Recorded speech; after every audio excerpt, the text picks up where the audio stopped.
Hello friends, स्वागत है आप सभी का आपके अपने YouTube channel book hive educator पर। तो आज हम लोग इस वीडियो के अंदर में 7 और 8 अगस्त के करंट अफेयर के बारे में डिस्कशन करेंगे। 7 और 8 अक्टूबर के करंट अफेयर के बारे में डिस्कशन करेंगे। तो इसमें पहला क्वेश्चन है कि जीनोम एडिटिंग की एक पद्धति विकसित करने के लिए दो महिला वैज्ञानिकों को किस क्षेत्र का नोबेल पुरस्कार देने की घोषणा की गई है। तो इसका सही उत्तर है केमिस्ट्री का नोबेल पुरस्कार। तो जीनोम एडिटिंग की एक पद्धति विकसित करने के लिए फ्रांस की विज्ञानी इमैनुएल शारपेंतिये और अमेरिका की जेनिफर डाउडना को केमिस्ट्री का नोबेल पुरस्कार देने की घोषणा की गई है। इन दोनों महिला वैज्ञानिकों ने अहम टूल CRISPR CAS9 को विकसित किया है। इसे जेनेटिक सीजर्स नाम दिया गया है। तो आते हैं अगले प्रश्न पर। दूसरा प्रश्न है कि अंतर्राष्ट्रीय महिला पहलवान दंगल गर्ल बबीता फोगाट ने किस राज्य के उपलेख निदेशक के पद से इस्तीफा दे दिया है।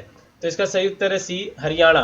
तो अंतर्राष्ट्रीय महिला पहलवान दंगल गर्ल बबीता फोगाट ने हाल ही में हरियाणा के उप खेल निदेशक के पद से इस्तीफा दे दिया है। अभी कुछ दिन पहले बबीता फोगाट को हरियाणा सरकार ने खेल उप निदेशक पद पर नियुक्त किया था, जिस पर कई पूर्व खिलाड़ियों ने सवाल उठाया था।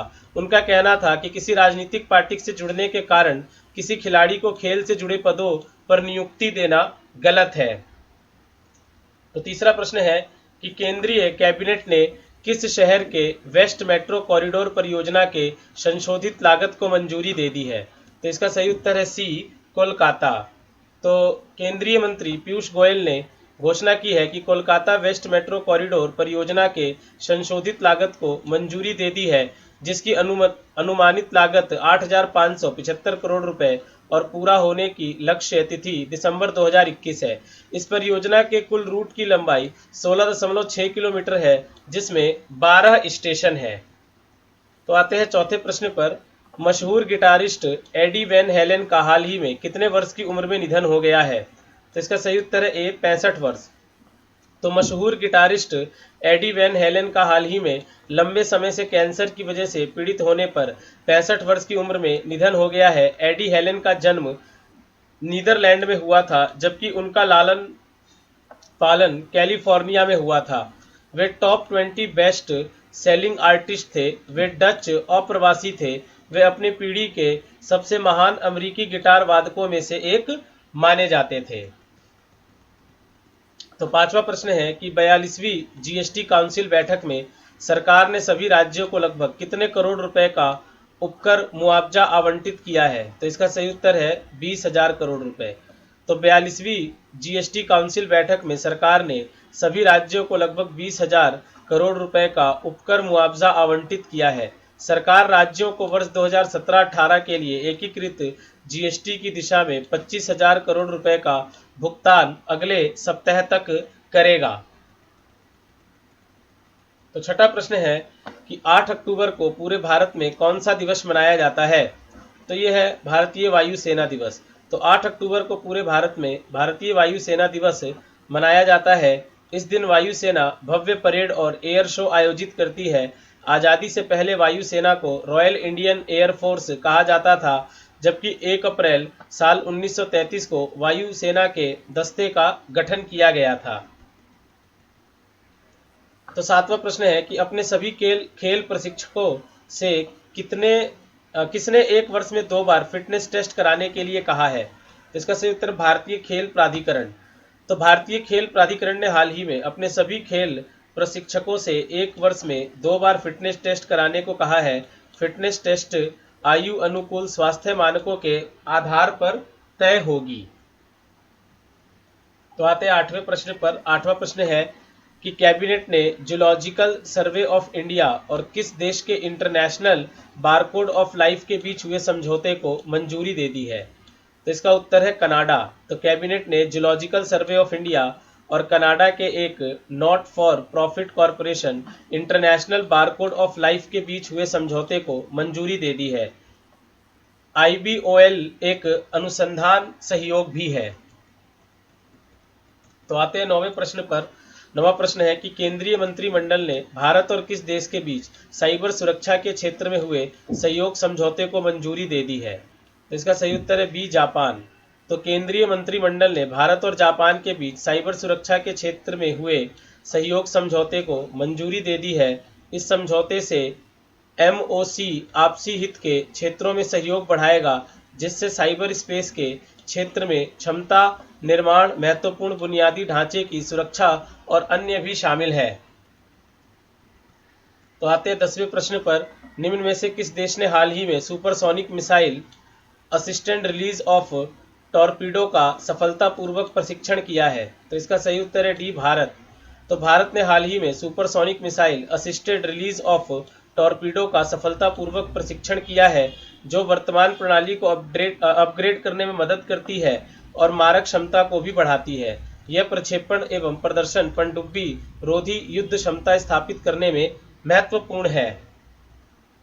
तो 11वां प्रश्न है कि वर्ष 2020 के लिए कौन सा नोबेल पुरस्कार रॉजर पेनरोज, रिनहार्ड गेंजेल और एंड्रिया गेज को देने की घोषणा की गई है? तो इसका जो सही उत्तर है वो है भौतिकी, यानी कि फिजिक्स। तो वर्ष 2020 के लिए भौतिकी या फिजिक्स का नोबेल पुरस्कार अमेरिका के 3 वैज्ञानिकों रॉजर पेनरोज, रिनहार्ड गेंजेल एवं एंड्रिया गेज को ब्लैक होल और मिल्की वे के रहस्यों को समझाने के लिए देने की घोषणा की गई है। वर्ष 1901 से लेकर अब तक 113 बार 212 लोग फिजिक्स में नोबेल पुरस्कार जीत चुके हैं, जिसमें से जॉन बॉर्डिन को 2 बार इस पुरस्कार से सम्मानित किया जा चुका है। तो 12वां प्रश्न है कि कांग्रेस नेता और पूर्व सांसद कीर्तिकेश्वर पात्रा का हाल ही में कितने वर्ष की उम्र में निधन हो गया है? तो इसका सही उत्तर है 79 ईयर्स, यानी कि 79 वर्ष। तो कांग्रेस नेता और पूर्व सांसद कीर्तिकेश्वर पात्रा का हाल ही में 79 वर्ष की उम्र में निधन हो गया है। बहुआयामी व्यक्तित्व के धनी कीर्तिकेश्वर पात्रा 1971, 74 और 80 में बालासोर जिले के भोगराई निर्वाचन क्षेत्र से ओडिशा विधानसभा के सदस्य चुने गए थे। वर्ष 1991 में बालासोर लोकसभा सीट से भी निर्वाचित हुए थे। तो 13वां प्रश्न है कि महाराष्ट्र में राष्ट्रवादी कांग्रेस पार्टी LGBT सेल वाली भारत की कौन सी राजनीतिक पार्टी बन गई है? तो इसका सही उत्तर है पहली। तो महाराष्ट्र में राष्ट्रवादी कांग्रेस पार्टी LGBT सेल वाली भारत की पहली राजनीतिक पार्टी बन गई है। पार्टी के अध्यक्ष जयंत पाटिल और सांसद सुप्रिया सुले ने कहा कि LGBT के लिए मुझे जरूरत लगी कि उनको समान अधिकार मिलना चाहिए, इसके लिए उनका एक अलग सेल बनाया गया है। साथ ही राजस्थान में अब सरकारी आवासीय योजनाओं में ट्रांसजेंडर समुदाय के लिए 2% आरक्षण भी रहेगा। ये जो LGBT की बात की जाए तो LGBT का मतलब है लेस्बियन, गे, ठीक है, और बाइसेक्सुअल, ट्रांसजेंडर, मतलब इस सेल वाली ये पहली पार्टी है भारत की। 14वां प्रश्न कि दिल्ली के मुख्यमंत्री अरविंद केजरीवाल ने स्वच्छ राष्ट्रीय राजधानी के लिए किस नाम से एक वायु प्रदूषण विरोधी अभियान शुरू किया है? तो इसका सही उत्तर है युद्ध प्रदूषण के विरुद्ध। तो दिल्ली के मुख्यमंत्री अरविंद केजरीवाल ने स्वच्छ राष्ट्रीय राजधानी के लिए युद्ध प्रदूषण के विरुद्ध एंटी एयर पॉल्यूशन कैंपेन नाम से एक वायु प्रदूषण विरोधी अभियान लॉन्च किया है। इस अभियान के तहत शहर में अभी 13 प्रदूषण हॉटस्पॉट के लिए अलग अलग योजनाएं तैयार की गई हैं। साथ ही ग्रीन दिल्ली नामक एक मोबाइल ऐप का भी विकास किया जा रहा है। 5वां प्रश्न है कि भारतीय निशानेबाज यशवनी सिंह देशवाल ने हाल ही में कौन से अंतर्राष्ट्रीय ऑनलाइन निशानेबाजी में गोल्ड मेडल जीत लिया है? तो इसका सही उत्तर है 5वें। तो भारतीय निशानेबाज यशवनी सिंह देशवाल ने हाल ही में 5वें अंतर्राष्ट्रीय ऑनलाइन निशानेबाजी में 10 मीटर एयर पिस्टल स्पर्धा में गोल्ड मेडल जीत लिया है। इस प्रतियोगिता को shooting.com ने आयोजित किया था। टोक्यो ओलंपिक का कोटा हासिल कर चुकी यशवनी ने 241.7 अंकों के साथ खिताब जीता है। तो अब आते हैं अगले प्रश्न पर। अगला प्रश्न है कि पूर्व केंद्र मंत्री काजी रशीद मसूद का हाल ही में कितने वर्ष की उम्र में निधन हो गया है? तो इसका सही उत्तर है 73 वर्ष। तो पूर्व केंद्र मंत्री काजी रशीद मसूद का हाल ही में 73 वर्ष की उम्र में कोरोना वायरस से संक्रमण होने की वजह से निधन हो गया है। वे मसूद लोकसभा और राज्यसभा के सदस्य रह चुके हैं। 1989 का लोकसभा चुनाव मसूद जनता दल उम्मीदवार के रूप में जीते थे। तो आते हैं 17वें प्रश्न पर। शिक्षा मंत्रालय ने राज्यों और केंद्र शासित प्रदेशों को कब से स्कूल खोलने के लिए गाइडलाइंस जारी की है? तो इसका सही उत्तर है 15 अक्टूबर।